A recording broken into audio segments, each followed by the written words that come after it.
हर हर महादेव।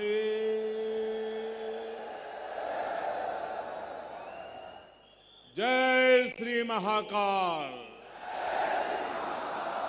जय श्री महाकाल महाराज की जय। महाकाल महादेव, महाकाल महाप्रभु, महाकाल महारुद्र, महाकाल नमोस्तुते। उज्जैन की पवित्र पुण्य भूमि पर इस अविस्मरणीय कार्यक्रम में उपस्थित देश भर से आए सभी चरण वंद्य संतगण,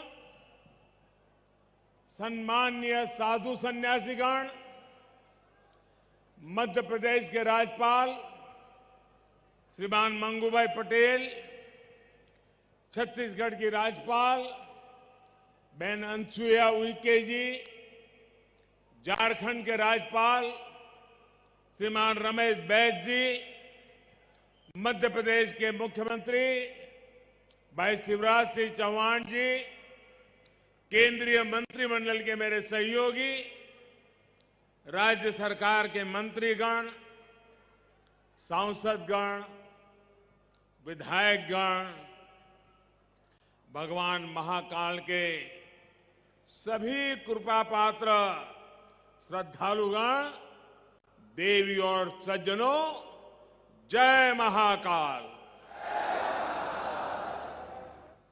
उज्जैन की ये ऊर्जा, ये उत्साह, अवंतिका की ये आभा,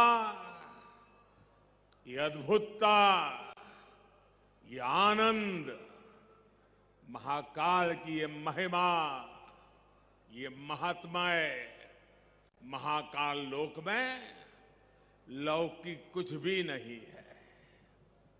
शंकर के सानिध्य में साधारण कुछ भी नहीं है। सब कुछ अलौकिक है, असाधारण है, अविस्मरणीय है, अविश्वसनीय है। मैं आज महसूस कर रहा हूं, हमारी तपस्या और आस्था से जब महाकाल प्रसन्न होते हैं तो उनके आशीर्वाद से ऐसे ही भव्य स्वरूप का निर्माण होता है। और महाकाल का आशीर्वाद जब मिलता है तो काल की रेखाएं मिट जाती है, समय की सीमाएं सिमट जाती है और अनंत के अवसर प्रस्फुटित हो जाते हैं।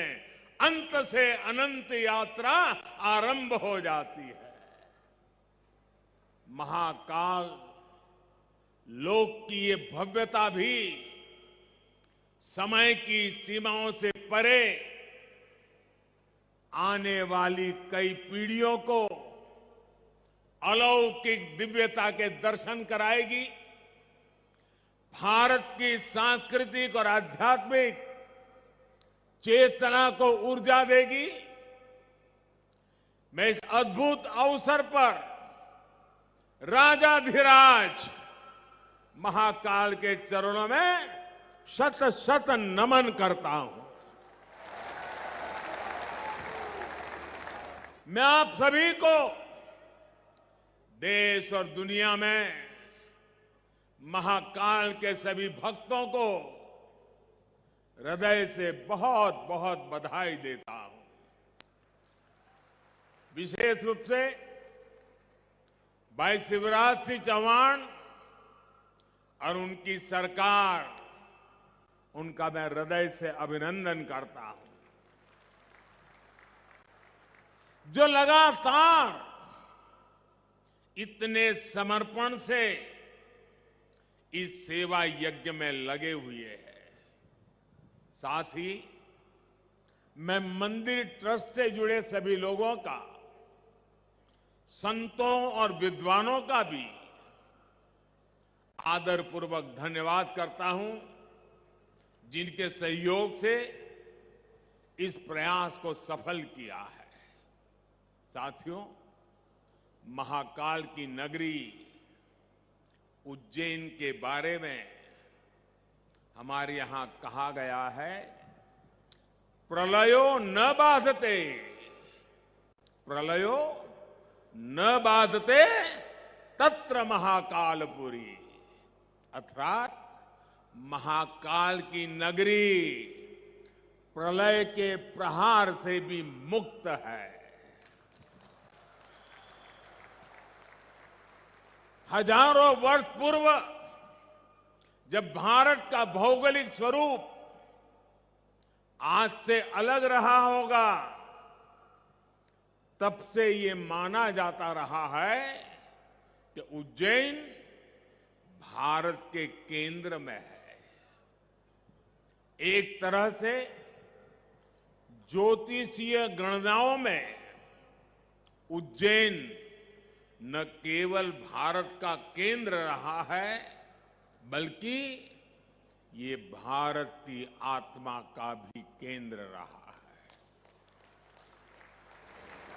ये वो नगर है जो हमारी पवित्र 7 पुरियों में से एक गिना जाता है। ये वो नगर है जहां स्वयं भगवान कृष्ण ने भी आकर शिक्षा ग्रहण की थी। उज्जैन ने महाराजा विक्रमादित्य का वो प्रताप देखा है जिसने भारत के नए स्वर्ण काल की शुरुआत की थी। महाकाल की इस धरती से विक्रम संवत के रूप में भारतीय काल गणना का एक नया अध्याय शुरू हुआ था। उज्जैन के क्षण क्षण में, पल पल में इतिहास सिमटा हुआ है। कण कण में आध्यात्म समाया हुआ है और कोने कोने में ईश्वरीय ऊर्जा संचारित हो रही है। यहां काल चक्र का 84 कल्पों का प्रतिनिधित्व करते 84 शिवलिंग है। यहां 4 महावीर है, 6 विनायक है, 8 भैरव है, 8 मातृकाएं हैं, 9 ग्रह है, 10 विष्णु है, 11 रुद्र है, 12 आदित्य है, 24 देवियां है और 88 तीर्थ है। और इन सबके केंद्र में राजाधिराज कालाधिराज महाकाल विराजमान है। यानी एक तरह से हमारे पूरे ब्रह्मांड की ऊर्जा को हमारे ऋषियों ने प्रतीक स्वरूप में उज्जैन में स्थापित किया हुआ है। इसलिए उज्जैन ने हजारों वर्षों तक भारत की संपन्नता और समृद्धि का, ज्ञान और गरिमा का, सभ्यता और साहित्य का नेतृत्व किया है।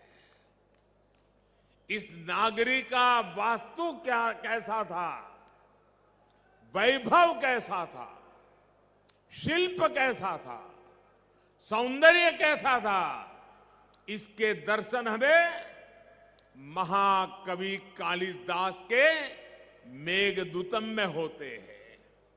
बाण भट्ट जैसे कवियों के काव्यों में यहां की संस्कृति और परंपराओं का चित्रण हमें आज भी मिलता है। यही नहीं, मध्यकाल के लेखकों ने भी यहां के स्थापत्य और वास्तुकला का गुणगान किया है। भाइयों और बहनों, किसी राष्ट्र का सांस्कृतिक वैभव इतना विशाल तभी होता है जब उसकी सफलता का परचम विश्व पटल पर लहरा रहा होता है। और सफलता के शिखर तक पहुंचने के लिए भी ये जरूरी है कि राष्ट्र अपने सांस्कृतिक उत्कर्ष को छुए, अपनी पहचान के साथ गौरव से सर उठा करके खड़ा हो जाए। इसलिए आजादी के अमृत काल में भारत ने गुलामी की मानसिकता से मुक्ति और अपनी विरासत पर गर्व जैसे पंच प्राण का आह्वान किया है। इसलिए आज अयोध्या में भव्य राम मंदिर का निर्माण पूरी गति से हो रहा है।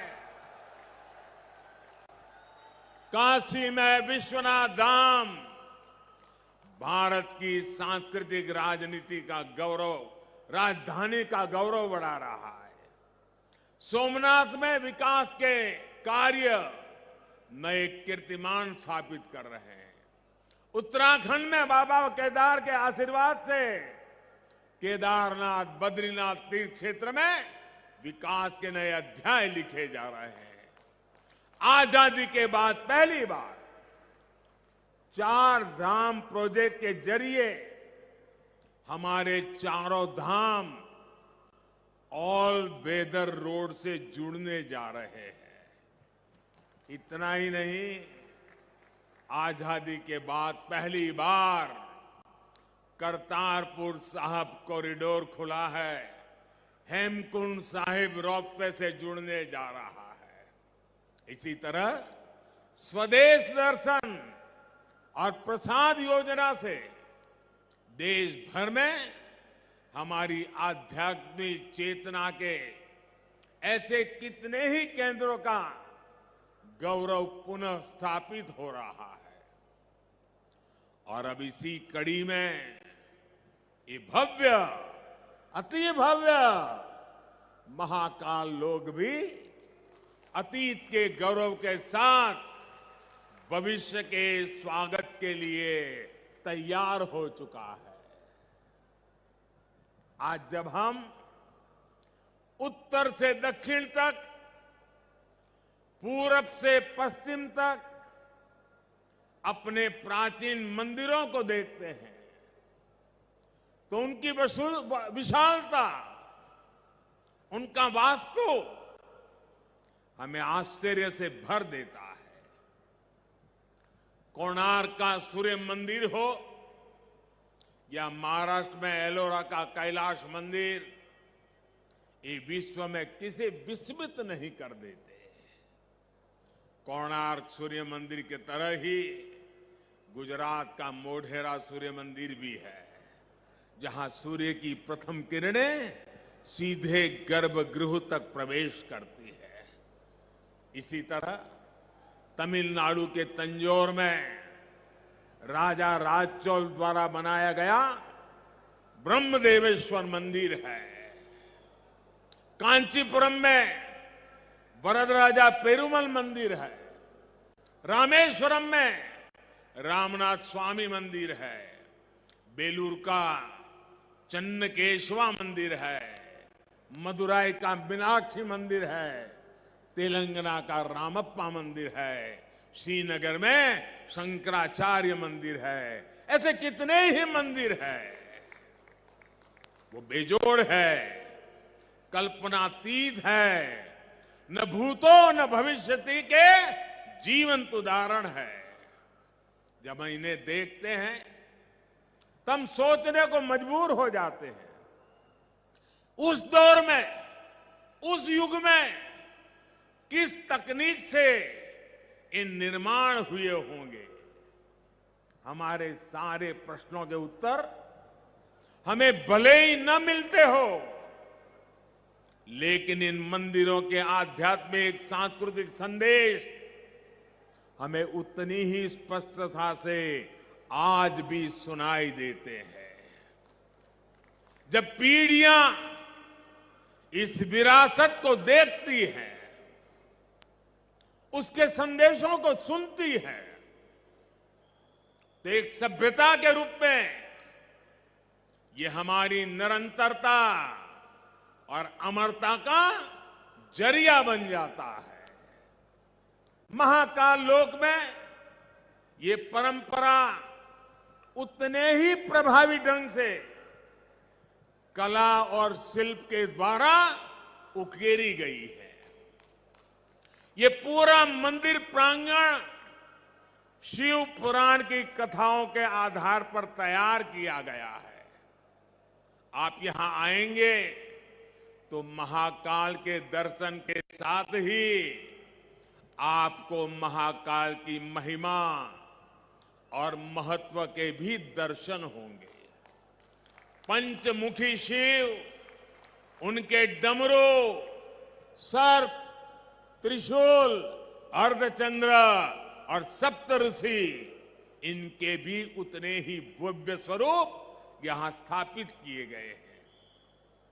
ये वास्तु, इसमें ज्ञान का ये समावेश, ये महाकाल लोक को उसके प्राचीन गौरव से जोड़ देता है, उसकी सार्थकता को और भी बढ़ा देता है। भाइयों और बहनों, हमारे शास्त्रों में एक वाक्य है, शिवम ज्ञानम, शिवम ज्ञानम। इसका अर्थ है शिव ही ज्ञान है और ज्ञान ही शिव है। शिव के दर्शन में ही ब्रह्मांड का सर्वोच्च दर्शन है और दर्शन ही शिव का दर्शन है। इसलिए मैं मानता हूं हमारे ज्योतिर्लिंगों का ये विकास भारत की आध्यात्मिक ज्योति का विकास है, भारत के ज्ञान और दर्शन का विकास है। भारत का ये सांस्कृतिक दर्शन एक बार फिर शिखर पर पहुंचकर विश्व के मार्गदर्शन के लिए तैयार हो रहा है। साथियों, भगवान महाकाल एकमात्र ऐसे ज्योतिर्लिंग है जो दक्षिण मुखी है। ये शिव के ऐसे स्वरूप है जिसकी भस्म आरती पूरे विश्व में प्रसिद्ध है।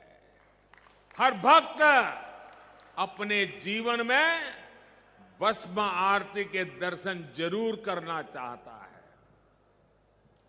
भस्म आरती का धार्मिक महत्व यहां उपस्थित आप सब संतगण ज्यादा गहराई से पता पाएंगे, लेकिन मैं इस परंपरा में हमें भारत की जीवटता और जीवंतता के दर्शन भी करता हूं। मैं इसमें भारत के अपराजेय अस्तित्व को भी देखता हूं, क्योंकि जो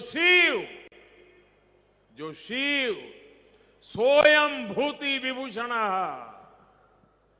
सोयम भूति विभूषण, अर्थात वस्त्र को धारण करने वाले हैं, वो सर्वाधिपः सर्वदा भी है, अर्थात वो अनस्व और अविनाशी भी है।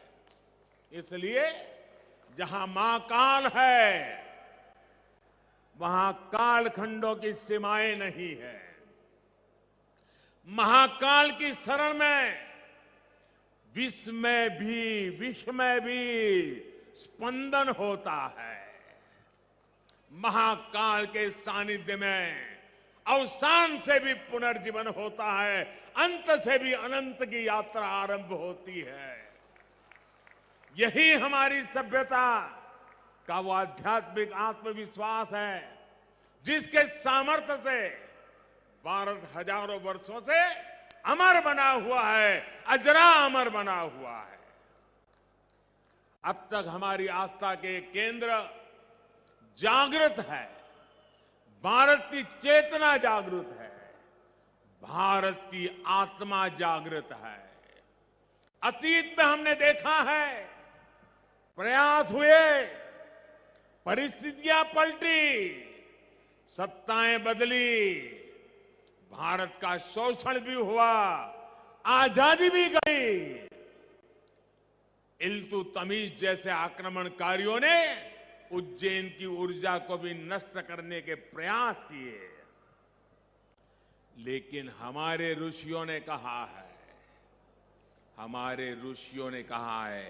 चंद्रशेखरम आश्रये, चंद्रशेखरम आश्रये मम किम करिष्यति व्ययम। अर्थात महाकाल शिव की शरण में अरे मृत्यु भी हमारा क्या कर लेगा। और इसलिए भारत अपनी आस्था के इन प्रामाणिक केंद्रों की ऊर्जा से फिर पुनर्जीवित हो उठा, फिर उठ खड़ा हुआ। हमने फिर अपने अमरत्व की वैसी ही विश्वव्यापी घोषणा कर दी। भारत ने फिर महाकाल के आशीष से काल के कपाल पर कालातीत अस्तित्व का शिलालेख लिख दिया।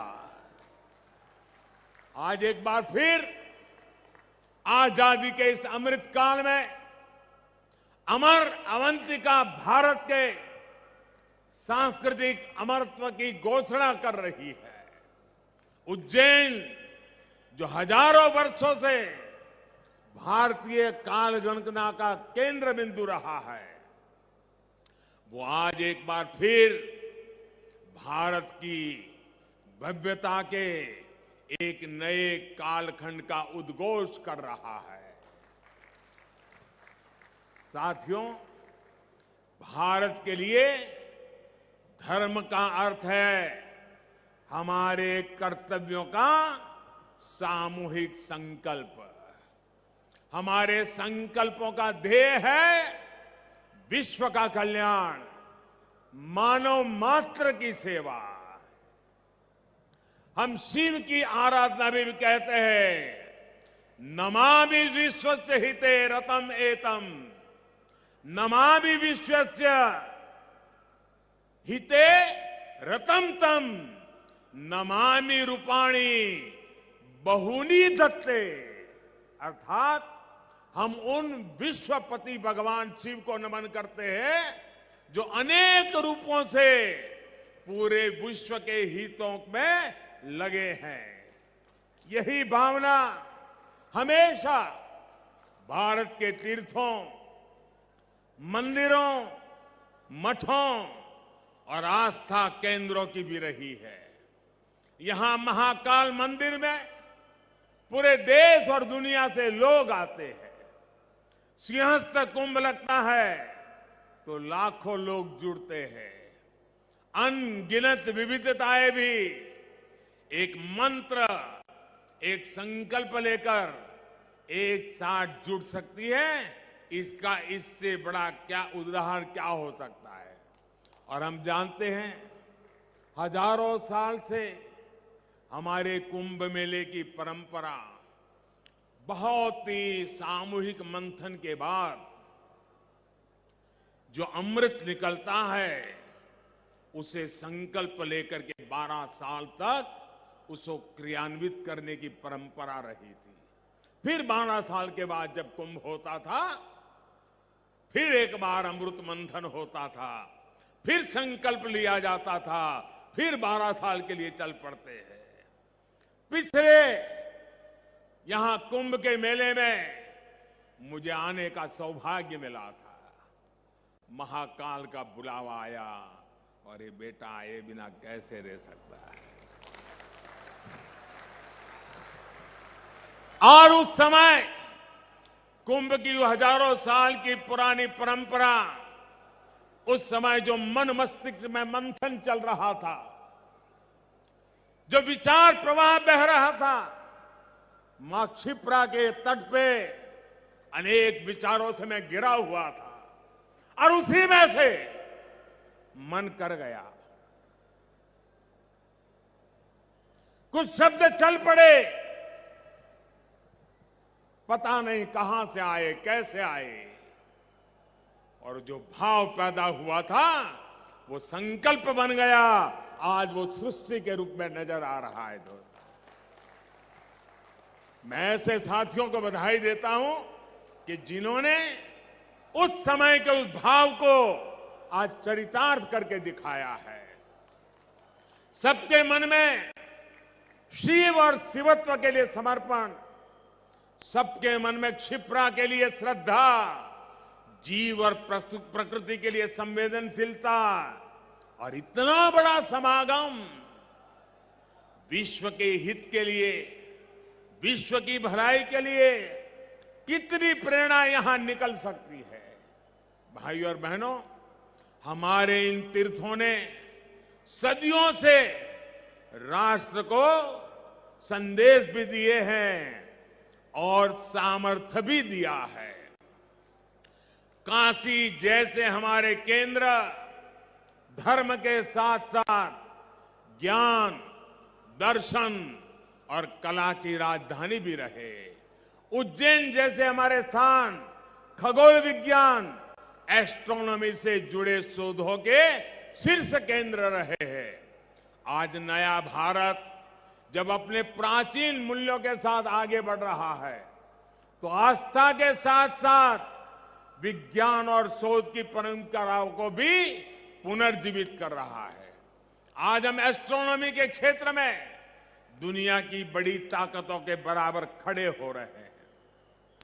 आज भारत दूसरे देशों की सैटेलाइट भी स्पेस में लॉन्च कर रहा है।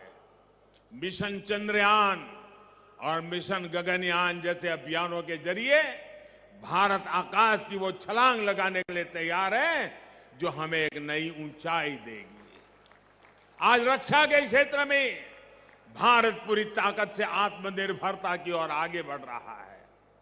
इसी तरह आज हमारे युवा स्किल हो, स्पोर्ट्स हो, स्पोर्ट्स में भी स्टार्टअप, एक एक चीज नहीं, नए स्टार्टअप के साथ, नए यूनिकॉर्न के साथ हर क्षेत्र में भारत की प्रतिभा का डंका बजा रहे हैं। और भाइयों बहनों, हमें भी याद रखना है, ये न भूले, जहां इनोवेशन है वहीं पर रिनोवेशन भी है। हमने गुलामी के कालखंड में जो खोया, आज भारत उसे रिनोवेट कर रहा है।